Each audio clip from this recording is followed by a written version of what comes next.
had a very strong experience living in this cottage when I was here in the early days, which I absolutely met with what I know to be my fetch.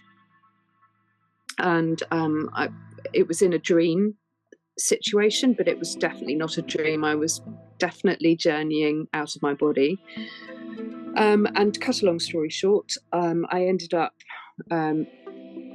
meeting this fairy husband, I suppose, and moving out with him into the front garden of my house, and being introduced to a whole court of beings who were very, very tall, very amazing looking in lots of different costumes, like coming from below the land rather than above, and incredible colours that I can't even begin to describe. And the whole sequence came to a shuddering halt when my son came to the front door of my cottage in this dream experience, journey, whatever, and started screaming at the top of his lungs for me to come back, at which point I woke up.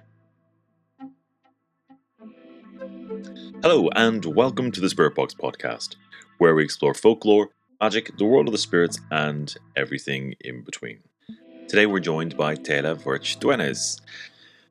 Teila is a traditional witch and founder of the Cleaner Clootie campaign, which was set up in 2018 in response to the growing proliferation of plastic objects left as offerings at her nearest henge at Knowlton Grange in Dorset.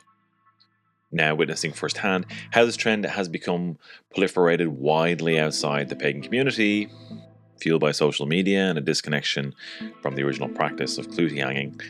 Her aim with the campaign is to realign the ancient tradition once more with its environmentally reverent origins by educating people and through example.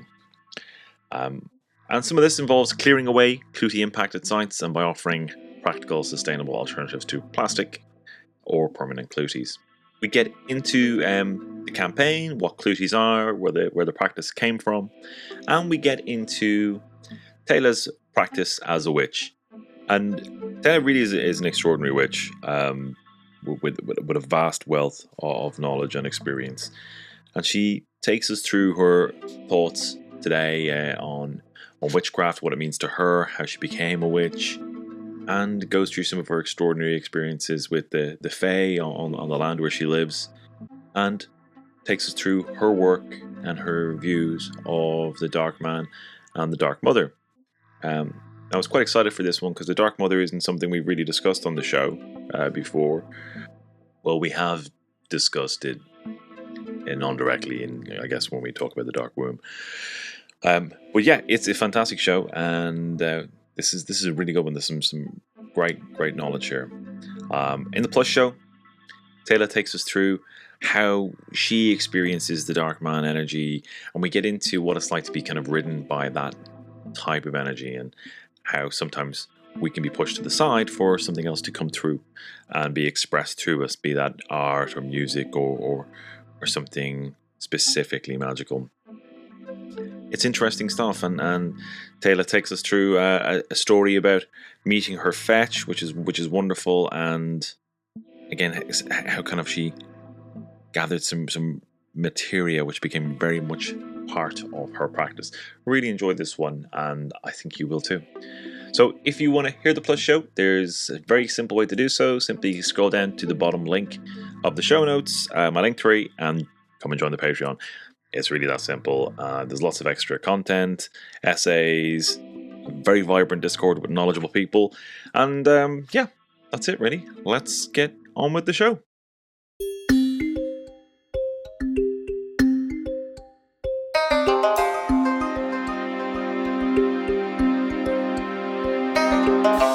Brilliant. Okay, so it is my great pleasure to welcome the lovely, the wonderful, the talented Teila Verch Dywenys. Did I pronounce that correctly? You did. Well done. Wonderful. I'm always very nervous with my pronunciations. It's very easy to sound like an idiot. It's lovely to have you on the show, and just to get the ball rolling, could you tell people a little bit about yourself and about your work? Sure. Yeah. I'm a what I call a fairy traditionalist. I've been working within the realm of witchcraft pretty much my whole adult life. Um, my gateway drug was tarot, and then it sort of developed from there. And I've been really over the last 10, 12 years really been refining my craft and becoming much more aware of the dark man as a central focal figure, tutelary spirit in my practice, which led me to the work of Robin Artisan, and that's the path that I'm on right now. It's been my main sole focus for the last sort of six years, I guess, and that sort of goes absolutely hand in hand with my practice as an animist, as a witch. I live in Dorset, in a very rural environment, so very cheek by jowl with things like the cold, which I'm experiencing right now, and the wet and the mud in the winter, but also, the obviously the living land, and the spirits of place. Absolutely, they are present all the time, and that really forms the foundation of my practice. Just interacting and building those relationships and keeping those relationships healthy, supported and functioning. Obviously, a deep love for the land, and environmental activism is part of that service that I like to give back, because I do firmly believe in my own practice that there needs to be some kind of giving back. Yeah. Yeah. So that takes that form for me, and also just community. I think a drive, particularly in the last sort of 2-3 years, to connect as much as possible with other people like yourself, and just be expansive with the fact that we are lucky to live where we do, and that we can welcome people here, and I just like getting people together so that conversations can happen and ideas can fertilize, and there can be all that sort of cross-pollination going on, and we get a chance to work together as individual eclectic witches that don't tend to very often get together in coven situations if we're all a bit coven, hands off. Not all of us work that way. Yeah. So it's nice to be able to provide that space so that people can come and do that. So that's part of my active service too. Yeah. Yeah. And it truly is a special place. Like it is. It's one of those places that I genuinely understand when people talk about the importance of being in a truly like natural or like semi-wild environment while doing a ritual. It's just truly been a privilege to kind of know what you're talking about. Yeah. It's really special. And I kind of I witter on about this kind of in my own way, but about how being close to nature, um, in whatever way you can, will um, it will improve your life, and again, in my opinion, will improve your life in almost every way. But particularly from like if you're in this kind of area, if you're drawn to this kind of area Yeah. of practice, it will change things. Yeah. I also feel, it's also important to say, and it's a very important point to say, that you don't have to live in rural isolation to be Yeah, close to nature. Obviously, yeah, most people don't, and it's equally valid to go out to your local park or into your yeah, garden, or however absolutely. it works for you. That's really, really vital. I don't want to seem exclusive like that. It's not Oh no, what I'm. not at all. And I don't mean it that way. Like it's just like it's like going to the beach. It's easier if Sure. you're going to the beach.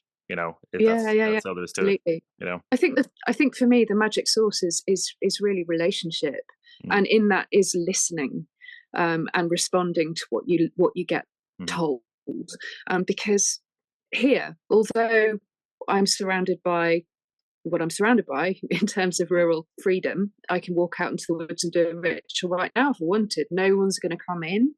No one's going to disturb me. I've got privacy. It's brilliant. I can run around naked in the summer if I want to. But sometimes the woods here do not want me there. And they will be very clear. The spirits will be like, no, just go back home. It's not your time, bugger off, basically. So learning to respect that and learning to listen, I think you can do that wherever you are. You don't need to be. And there are times when we have to respect a no. Yeah. And go away. And not now, So you don't have to be in an environment like this to learn to listen. You can do that anywhere. Yeah, fair enough. And in terms of like that listening, like how does the kind of land speak to you? What do you get? Is it do you hear it, or do you feel it? Is it a sensory thing? I get a very visceral feeling of when I'm welcome and when I'm not. And there are liminal times when it's sort of a bit nebulous as well, when I have to sort of tread a bit carefully. But I don't. I do feel things rather than hear things mainly. I will feel things physically on my body, and I'll also just get a very strong sense of yes or no as well. So that's how it works for me. I do see things occasionally as well, but I'm not one of these people that sees things all the time. Yeah. But I do feel, I can sense, and that for me is how I receive information. Yeah. Yeah, and I guess you refine that over time. So it's like learning a language, and you just get used to the way that you speak and the way that you listen, and you just get better at it, don't you? The more that you practice. I suppose. Yeah. But I think my body is my main tool, actually. I'm a very physical person. I like getting stuff done, physically. Yep. I like getting involved physically. I like gardening. I like, looking after animals, all of that. I like the physical work. And that's very much part of my practice too, is that using somatic use of the body as a tool, through which you kind of fine tune all sorts of different things. So movement, the voice, the body as a kind of instrument of sorcery and an instrument of practical use as well. Getting jobs done for them when they need them done. And I mean that very practically, because the woods here, we don't own this place, we rent it. And we were aware that when we moved in over 20 years ago now, that there was a development threat to the land here, a very serious one. And that I've reinforced, the protective work on the land many, many times. And that's just been a case of literally walking the boundary. Each time I do it, I walk the entire boundary of the land, which is it's big. It's quite large, and it's a case of repeating and working magic the entire way round. So that's a physical act for sure. Yeah.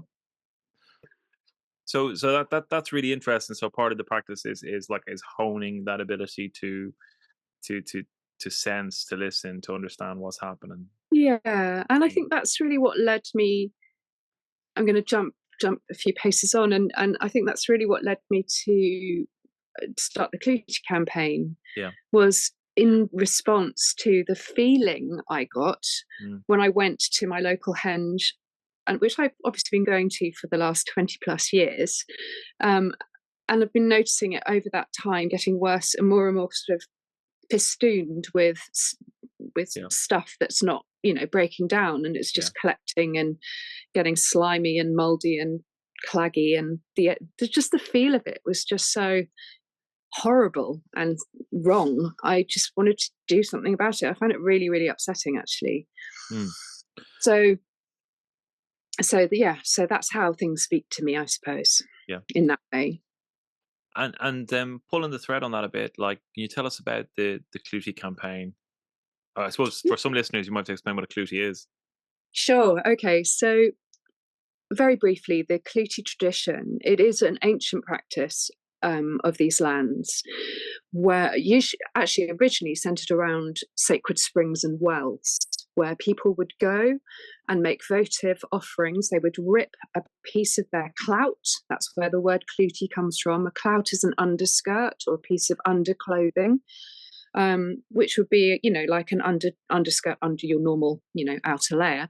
Rip a piece of that off. You dip that into the well water with a prayer, usually for healing, for some ailment or for some purpose.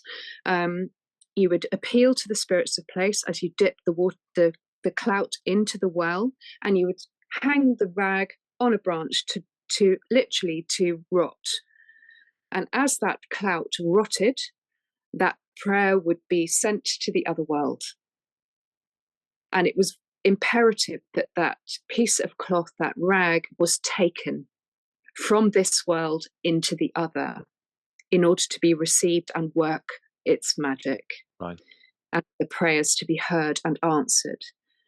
So we have this sort of folk memory of this ancient tradition. I mean, I personally believe it goes way, way, way, way, way back, possibly to, the first peoples of this land. But we obviously have a Christianized version of it, that we have historical, pre-modern people doing things in a folkloric type way, with, working at apotropaic magic and healing magic using this kind of practice. But everybody then would have been using biodegradable materials, right? The whole point was the things would rot and disperse into the other world. Whereas now, people have this folk memory. They want to, it's turned into wishing rather than the sort of sorceress aspect of it is a folk memory, but it's not so overt. It's turned into this act of wishing, and actually it's more becoming an act of memoriam. So the idea is not that the object should rot away, but they should stay in situ, because they represent the physicality of the wish made flesh. Right, okay. Or the memorial remembering of somebody who's passed. It doesn't rot. So you put their photograph in a plastic Ziploc bag and you tie that to the tree so that it stays in place, so that your memory is kept alive. It's kind of backwards. Yeah. I understand the motive. Totally understand the motivation. We all go to these places and we feel something. We can feel the sacredness of place. All of us can. It's in us. We respond to it. And we want to participate in some way by marking either our presence or doing something specific which is sacred to us. However, that doesn't always have a good result for the place itself. Yeah.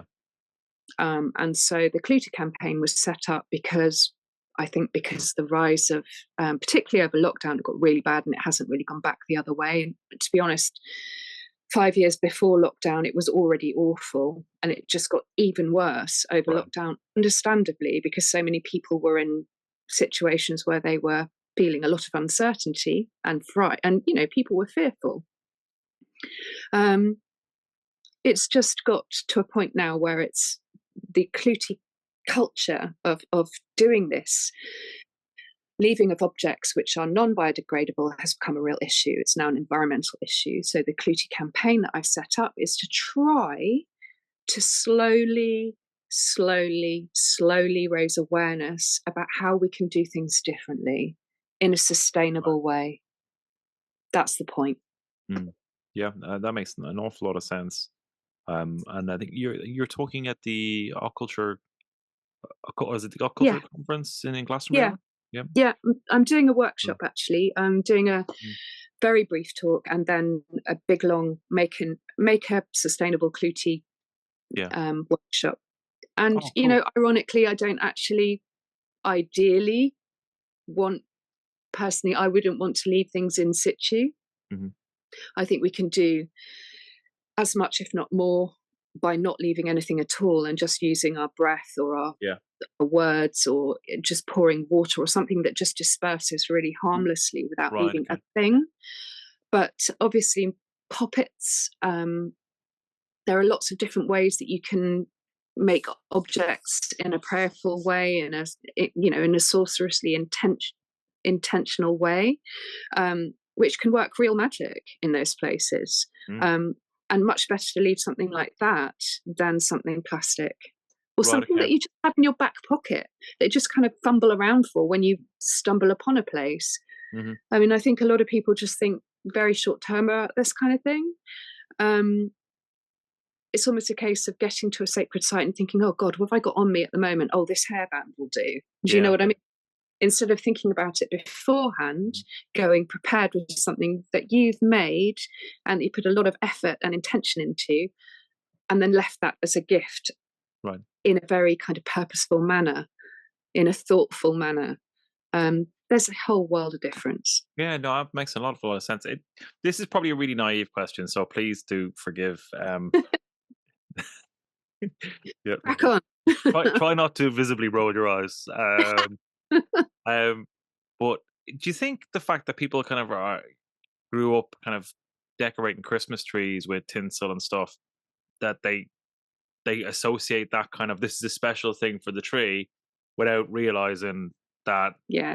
they're kind of, Yeah, absolutely. Totally. And also, we live in a very, well, I suppose it's also a very removed sense from, I think we're all suffering as a culture from a separation from nature and what nature is, and our yeah, relationship to it in a very visceral, real sense. There is a kind of divorced sense between us and the outside, world in that way. yeah, So yeah, we have a tree indoors and we dress it and it looks beautiful, and it does. But the point is, it's in your home. It's not out there. yeah, And it's one thing to do this kind of thing in your own space, and it's another entirely to do it outside and then leave it in situ. yeah, yeah. That's a different, but yeah, you're right. We have that in our memory as well. We've got this kind of idea of fairies and wishing, and the fact that fairies are supposed to like sparkly things. Yeah. We infantilize the fae it horrendously. Yeah, And no, I find it it's deeply, crazy. deeply upsetting, actually. Yeah, But that's just me. But that, the yeah. fact that you Disney's got a huge amount imagine. to answer for. Like, it's the Sorry. same with the gin. Like it's not as bad. Like Disney has done an unbelievable job on kind of repackaging the Fae in like the most like naive fashion. Yeah. Yeah, Yeah. Yeah. I also think that in the New Age culture, we're used to seeing things like prayer flags, right? yeah, Fluttering yeah. in the breeze. Hmm. And that's something else, that I often went down to Cornwall this summer, and I went to a load of different sacred sites down there. And there was sort of prayer flags everywhere, over everything.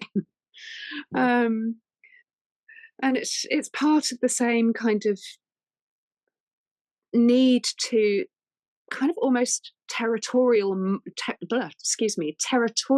mark a place. It's like almost like an I was here kind of Right. act. You leave something behind. Hmm. I'm wondering how much of that is actually about the person rather than, Besides, yeah, yeah, it kind of reminds me of like in a similar fashion, like teenage couples leaving padlocks on bridges. You yeah, know, that kind of thing. yeah. I mean, in a way, maybe I'm just being a really stuffy individual. Maybe this is a living tradition, and maybe Hmm. traditions change, and Yeah. maybe this is an iteration of this old, very ancient practice in a new form. Mhm. And maybe I'm wrong, No, you no, know? listen, yeah, I'm all for the stuffiness. As a grumpy middle-aged man, I think we need more stuffiness and more, more. That's what I say. More of it. Uh, Yay! but I mean, More do of you that kind of thing. know? Yeah. Um, one of the interesting things that I got, and you've just kind of set off a couple of neurons firing in my head that I've only really kind of realized after the last. Well, I mean, like Douglas Bachelor from What Magic Is This was always like taking the piss out of my sweaters, right? My one of like my fondness for the sweaters, and I mean it's true, but weirdly I've just come to realize that it part of that has come from like it's come from spirit communication of like what fabrics like I wear. Like there's been a lot of this kind of um like reduction in exposure to like I mean for want of a better word like synthetic materials, that kind of stuff. Um Mm. and I don't say that from a Trump from this kind of period of like look at me look at me in my natural sheepskin sheep's wool jumper. It's as kind of I find it hilarious like that I've ended up being like walking around in like stinking of linolene oil. So do you But wear itchy Guernseys then, Dara? I love them. I love a Gansey now. A really Yeah, proper itchy a one. proper itchy Gansey. Like if it's not Yeah, like yeah. yeah, that's Do you like like tweed as well? oh yeah, yeah. If I'm only short, like it's not far away.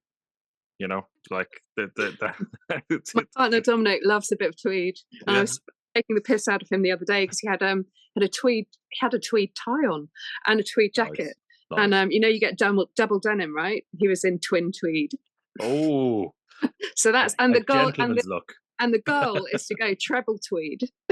Going to the waistcoat as well. Oh yeah, Strong, very strong look. yeah, it's a strong look. Yeah. But yeah, but that is one of those things of like that. I do think there's something kind of important with natural materials in that end. Like, and I don't know what that is. Like but I get this strong compulsion. Like I was saying at the start of the show, for me to like be in nature. Not saying that's for everyone else, but it is for me. And then kind of like the bits that I've developed on from that have been like well, I mean I've always been growing my own food really since I had access to a garden. I was doing that, like, but then the stuff started to shift in like closeness to like my diet. I tried to have as much from my place, where I am Yeah, in my diet and in my magic as well. Like, yeah. it's like in what I create with herbs and oils and all that kind of stuff. It's very, very localized. If you can, and if you're lucky enough to Yeah. be able to do that, Yeah. then it does 100%. make Yeah. a Yeah. difference. Yeah. And even if you can't, you can still get out there and you can forage, you Yeah. know, I mean, absolutely. in your Absolutely area. right. Yeah. Yeah. Absolutely. And there And there I are think that's places you can really find. vital. In fact, I'm really glad you brought that up because there's something about ingesting, Mm, um, ingesting, the stuff that's grown from the place that you are, yeah. that you become it and it becomes you. And there's no, you Exactly. break down. It's another way of breaking down those barriers. Yeah. It just, yeah, I like that. Yeah. I really Yeah. do. I do the same here. We do grow our food and Yeah. whatever. Yeah. So Yeah. I'm really intrigued by that, because that's something that I think is genuinely builds like a connection with place. That's yeah, almost, if you've got access to even like a potted plant that you can, mm, that is a herb, and you start ingesting that, then you have a bond with that plant that yeah. is just different. And how extraordinary. I mean, we have the most amazing, incredible plants that grow. I mean, mugwort, for example, Mm, bloody weed grows everywhere, absolutely everywhere. One of the most magical herbs that you can get your hands on. I use it all the time. I've got a great relationship with it. I'm doing a lot of work with dreaming at the moment, and it's absolutely central to that.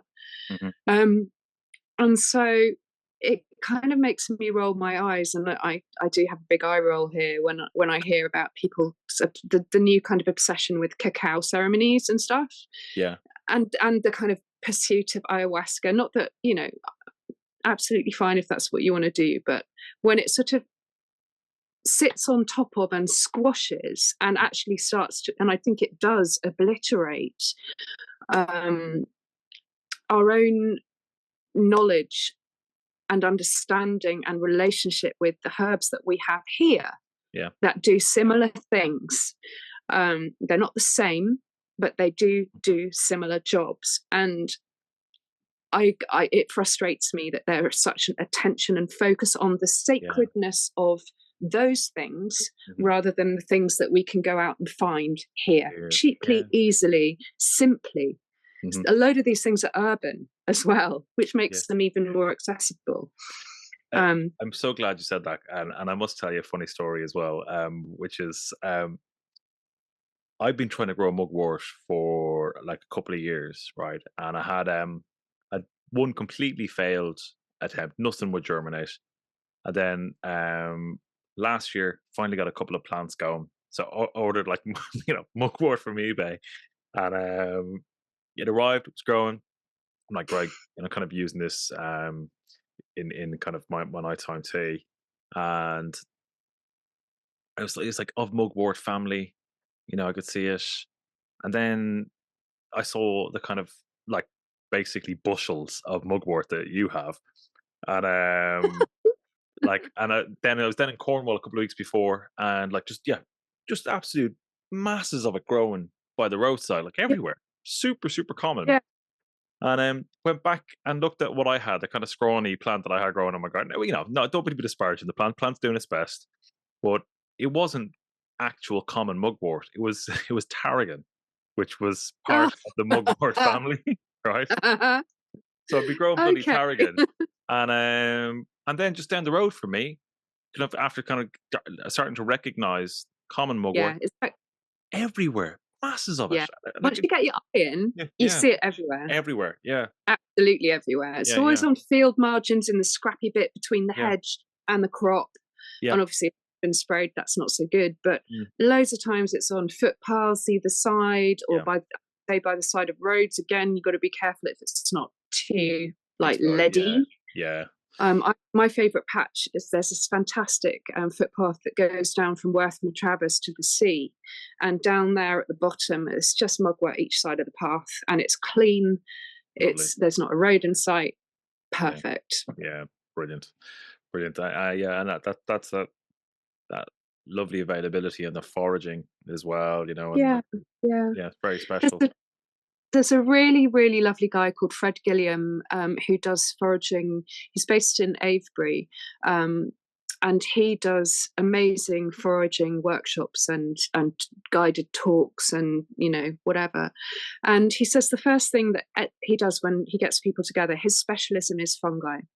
And when he gets a group together, he says, before we do anything, we're just in a car park for an hour and I talk at them. And it's like, and lots of people are going, well, when are we going to get the mushrooms? And he says, no, you've got to understand about the ecology and how to do this responsibly and blah blah blah. And he said, no, you've got to do this first, you've got to understand this first, then we'll go out and we'll see what we see what we find. We may not find anything, but you've now had this whole body of information that I've passed over to you about what I know about these things. And it's just really important, I think. We kind of need those teachers in our lives, because not all of us are necessarily very knowledgeable about herbs, but there are people out there who are really, really good and who do really know their stuff. Yeah. I mean, my knowledge of herbs is pretty basic. I mean, I know kind of what I know, but I'm not an expert. But I know enough to kind of muddle through. But yeah, there's a lot of layers to it as well. It's like, it's a huge. I mean, there's so massive. There's preparation and combinations and all that kind of stuff. Exactly. But it's all here. What I'm saying is it's all here. And I think, not so much witchcraft, but perhaps the neo-pagan world is very outward looking, towards other cultures and other sort of ways. And I think we've almost forgotten how to look at what we've got here, which is a shame. Yeah, and I think you're right. To be honest, I think that's bang on the mark. So taking a little bit of a sidestep, how did this all start for you? What kicked off this journey for you? Within witchcraft, particularly, or within? Within the magical and. Sure. Okay. Well, like I say, my gateway drug was tarot. So I was always that kid who had their nose in the library in the occult section, looking at books on witchcraft. That was me. I'm sure that is common amongst all of us. There's this kind of natural pull towards anything witchy. Yeah. And I was growing up I'm adopted, and I was growing up in a vicarage environment because my adoptive father is a vicar. So I remember distinctly at the age of about 5 or 6, just having this absolute knowing that I was going to be a witch and I would die a witch. And I knew it. And it scared the bejesus out of me because the only conversations around witches, the only information I had about witches, it was all negative stuff. It was stuff from fairy tale where the witch was the one who did the harm. It was just all of that stuff. But even despite all that, I just knew it was going to be my path. And however much I sort of tried to push it back, it came up again. So eventually I just think I just accepted it in some way and just knew it was part of who I was. And as I say, gravitated more and more towards that way. And when I was 18, that's when things started to really move for me. And I worked with a lot of different people. I started off with a forays into a local Dianic group run by a woman called Sian Jayran in Balham in South London. She ran a group called House of the Goddess. And that came to its natural conclusion. And I found a local PF organisation called Talking Stick at the Princess Louise pub in Holborn. And I used to go there, and I met a chap called Chris Goslin, who was an elderly gent who was absolutely lovely, an Alexandrian witch, and he taught me the basics in Alexandrian craft. He then died of cancer, and I moved away from London, and I found a local group in Swanage, who were sort of a weird hybrid between traditional craft and sort of general Wicca. And that sort of was great for a while, and it started to feel a bit thin for me. I wanted something more meaty. I was solo for a while, and then I found the work of Robin Artiston, and that's really where things started to really coalesce for me. I also had a very strong pull towards working with what I know as the Fae. And I did some work with RJ Stewart, which again lasted for a while, and then that started to fade out because of cracks started to show there. Although I respect him, it wasn't quite meaty enough. It wasn't witchcrafty enough for me. But Robin's work kind of joined those two halves together, kind of bound them up in a way that just made sense to me. Completely. And I had a very strong experience living in this cottage when I was here in the early days, which I absolutely met with what I know to be my fetch. And it was in a dream situation, but it was definitely not a dream. I was definitely journeying out of my body. And to cut a long story short, I ended up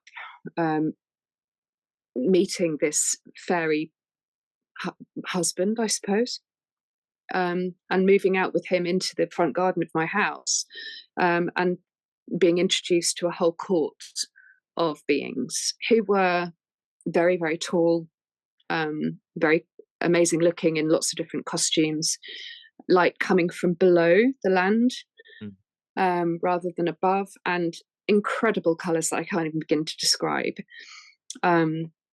And the whole sequence came to a shuddering halt when my son came to the front door of my cottage in this dream experience, journey, whatever, and started screaming at the top of his lungs for me to come back, at which point I woke up and things were still going on in the room. I wasn't, fully back. But anyway, that was the real turning point for me when things started to move forward, and I knew I wanted to just understand what that was and where that came from. And it was real in a way that nothing else had really been real before. Everything else up to that point had been very human-led, and this was other. That's extraordinary. And I was interested in the other. I wanted to learn from the other. And that's where, it's got to the point now where I absolutely am learning from other, Wow. which I think we all do as witches. Some of us get there sooner and some of us come to it later. And the dark man specifically has always been there. Always. And I think I know him now in a deeper, stronger, more cognizant way than I ever have before.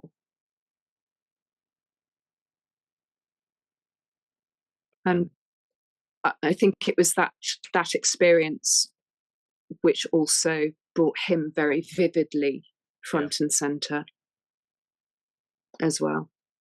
It sort of unlocked a whole load of stuff. Yeah.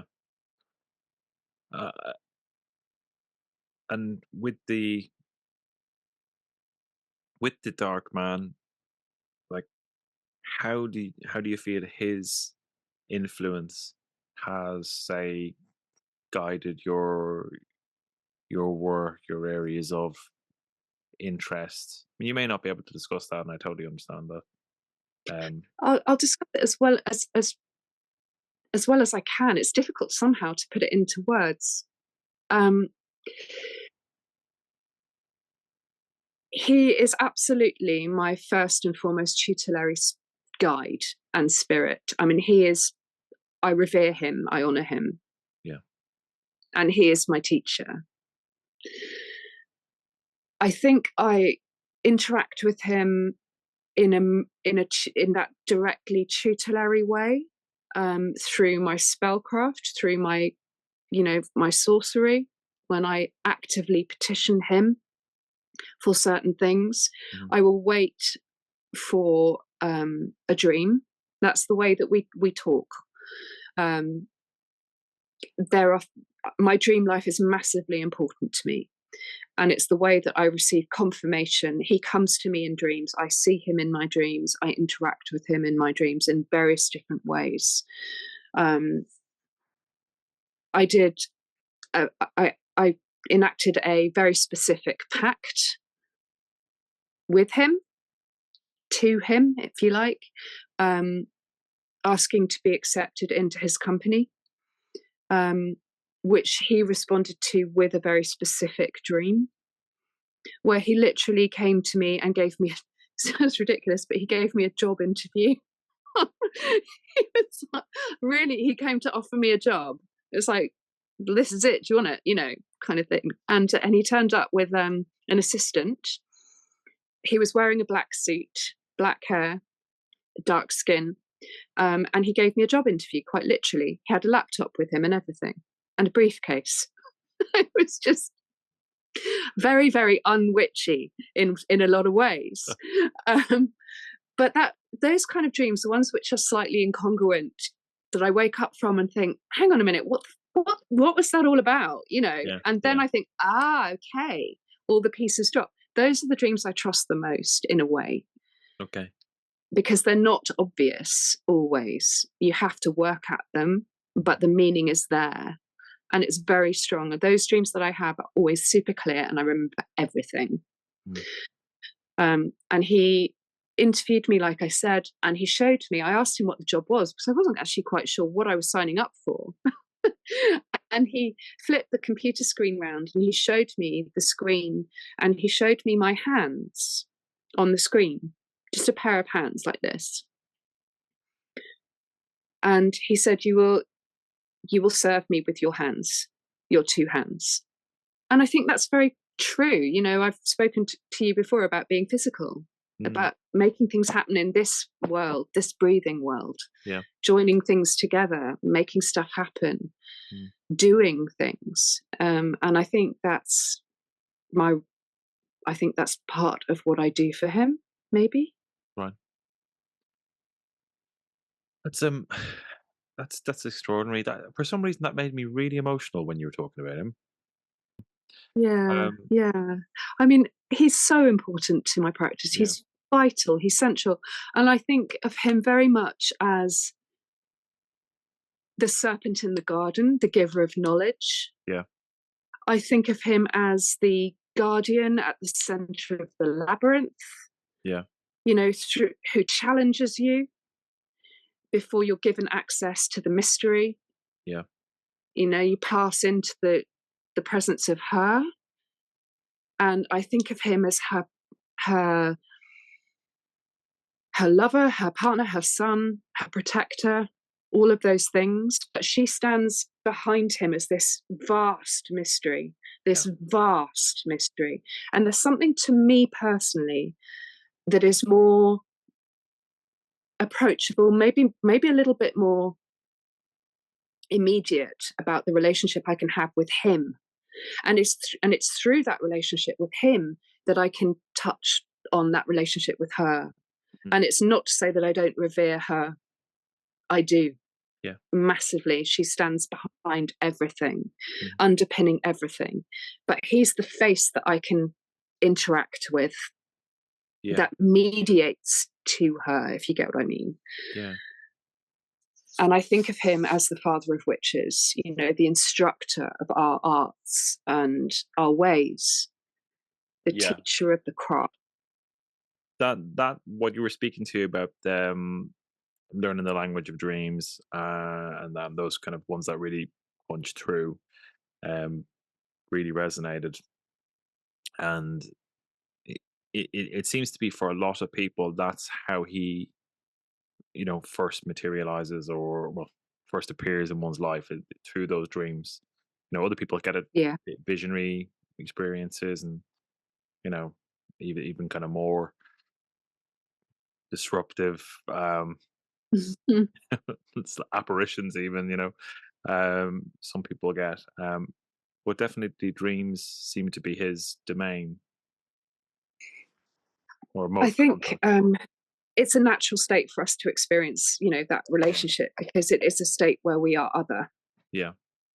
We're not, our breath soul is out of the picture. We're in complete free soul mode, where we're just in that zone where we can just relate with the other world.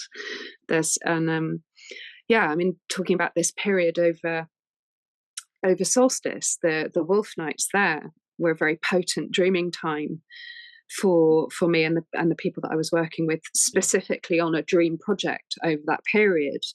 And people having extraordinary experiences over that time with the wild hunt. Oh, wow. Specifically, but obviously the dark man as well over that period. And it seems to me I tend to get more dreams that come from him around the dark moon as well. Dark moon and full moon, those two times. And not so much from him in the in-between bits. It sort of goes to a bit more radio silent as far as he's concerned anyway. But the dark moon and full moon times, so those are really strong for me regarding him. But yeah, as a tutelary spirit, he's the main one, definitely, for me. I think of him as the great serpent forefather, really, you know? Yeah. Yeah, that makes an awful lot of sense. You know, and in, you know, in how he instructs and teaches, how does that manifest for you? Is that in dreams as well, or inspiration, or? Usually in response to a petition or inquiry, I'll get an answer, quite clear answer. So I'll get like shown what needs to happen, or the answer to what the thing I'm, I've asked. So sometimes that will be quite open-ended questions, like, what do you want me to do next? Right. How can what can I do? You know, what do you want me to do? Those kind of questions. I do ask those. And also very practically, I guess, like I was saying before about compulsion, I do feel like he's the master manipulator of matter as well, so that he does make things happen in our real world experiences to kind of shunt us into the right places for certain things to happen. So I feel that very strongly as well. And that's definitely got to do with meeting people, making connections, communicating. I guess that's the mercurial side of him at work there. Yeah. I feel that very strongly. But things like, sorcerously, I suppose, giving us bit chunks of information that we can then put to use in our practice. Yeah. For me, that's a way that he kind of talks to me in dreams. But it is mainly in dreams, like I said. Yeah. And I do see him as the instigator or the kind of bestower of things like certain spiritual relationships or allies. So I see very much my fetch coming from him, for example. Right. And other tutelary spirits that I've had, I very much feel that they are from him. They're coming as a gift from him. Right. That he's the route that they come through, if you like. Yeah. I seem to have a much more direct relationship with him than her. Like I said before, he seems to be the one for me that sort of is the mediator. Yeah. So she to me is vast and all encompassing, and my tiny brain would probably explode if I tried to get near her. And he kind of manages that for me, that relationship, in a way that I couldn't possibly do. I'm still struggling with him. I'm that's above my pay grade. Yeah. And in terms of your relationship with her, how does that affect, or in what way does that, is that expressed in your practice? I think that's I see her as absolutely being underpinning all life. So she's the force that governs all life. She births all things. I see him as the shaper of those things. So he gives them shape, context, contours. She produces everything. She also eats everything. So I see her as the great Moor. And we are creatures of mold after all. We will die and we'll go back into her. She'll absorb us. So she's the great carnivore, as well as the great birther. And as such, to me, she's more abstract in many ways because she's so vast. And I see, like I say, I see him as being, for me personally anyway, more knowable on a human level. Right. Because he's the giver of knowledge. And he has that power of speech, of language, of communication. So yeah, that's how I differentiate between the two. I see her as the mother of all life, absolutely no question, the rhizome mother for all intents and purposes, the creatrix of everything. And he is very much of her. Obviously, she birthed him as well, but he has this other role. And she obviously a vast tutelary power for people too. But for me personally, I relate to him. I've always been, as far as I'm concerned, his daughter. Yes. And that's the way it is. I've just known that. And it's interesting that, like, he uses those terms, like he would have. I mean, as you said, knowing that you're his daughter, like, when I've heard him, call me his son, like that. Yeah. Those specific terms. Yeah. Like, and sometimes it's hard to kind of process that, because there's a lot of Christian stuff around, kind of like, oh, you're the son of this, the daughter of that, and it's like you've got to step back and kind of realize Yeah. There's a lot of sons and daughters out there. A lot. The way I look at it is that we're all sons and daughters of the first parents. Yeah. The great mother and the serpent forefather. We're just, that's just without question. We all are. Yeah. So yeah, I'm her daughter as much as his, for sure. It's just I've heard him say that. Exactly. So and I felt him say that. Mm-hmm. So that's just something I know in that way. But yeah, I mean, we've all got Christian overlay in our culture. It's very difficult to kind of break that down overnight, but I think that's a job of work, isn't it? Oh God, yeah. Another whole thing. Oh, that's gas. But honestly, I think animism is the most important thing for me, grasping that fully and completely as I can. That's the thing that's really liberated me from that Christian overculture. It's really interesting. Yeah, I can see that. Yeah, he said there's a lot of entangling that has to go on there. It is a difficult shift. It is a difficult shift when well, I certainly found it when this stuff started happening. I didn't speak about it to anybody for months. I couldn't process it. I was really struggled with it. It was very challenging. So if anybody is interested in your work, or indeed getting involved in the Clootie campaign, what's the best way for them to do so?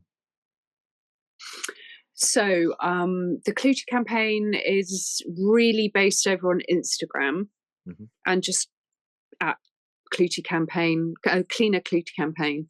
Yeah.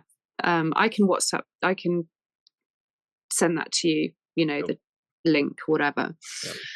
Well, thank you very much for, hearing me waffle on.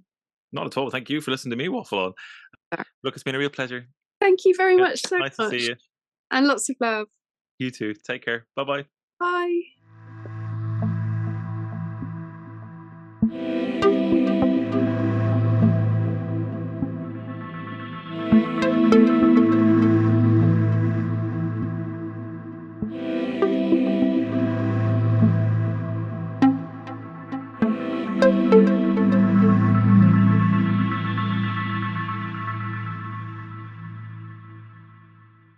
Okay, that's it from me. I hope you all enjoyed it. I really got a lot from it.